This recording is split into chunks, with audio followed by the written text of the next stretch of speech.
السلام علیکم ورحمۃ اللہ وبرکاتہ۔ ہم اپنے چینل گمگول آن لائن قرآن اکیڈمی میں خوش آمدید کہتے ہیں۔ اللہم صلی علی محمد وعلی آل محمد کما صلیت علی ابراہیم وعلی آل ابراہیم انک حمید مجید۔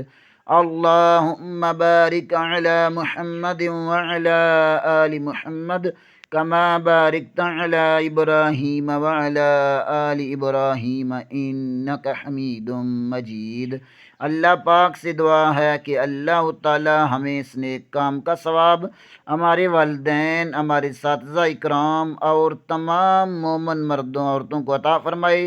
آمین ثم آمین یا رب العالمین۔ اعوذ باللہ من الشیطان الرجیم، بسم اللہ الرحمن الرحیم۔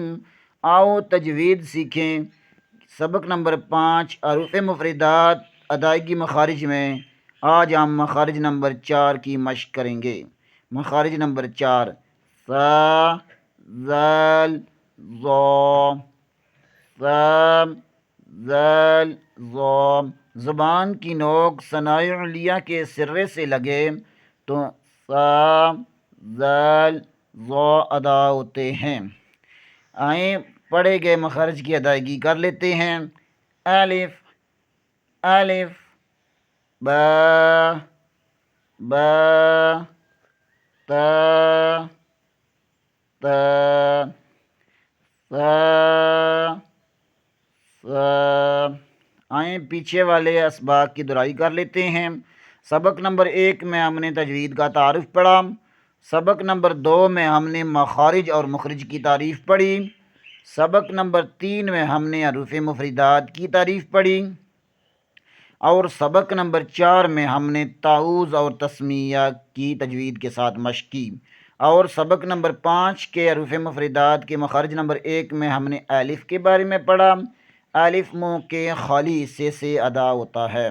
ایک الف کی مقدار عام حالت میں بند انگلی کو کھولنے یا کھلی انگلی کو بند کرنے کے برابر ہوتا ہے۔ مخارج نمبر 2 میں ہم نے با کے بارے میں پڑھا۔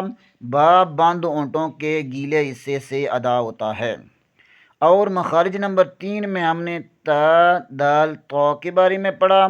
زبان کی نوک ثنائے علیہ کی جڑ سے لگے تو تا، دال، طا ادا ہوتے ہیں۔ میں ہم نے ثا، ذال، ظا کے بارے میں پڑھا۔ زبان کی نوک ثنائے علیہ کے سرے سے لگے تو ثا، ذال، ظا ادا ہوتے ہیں۔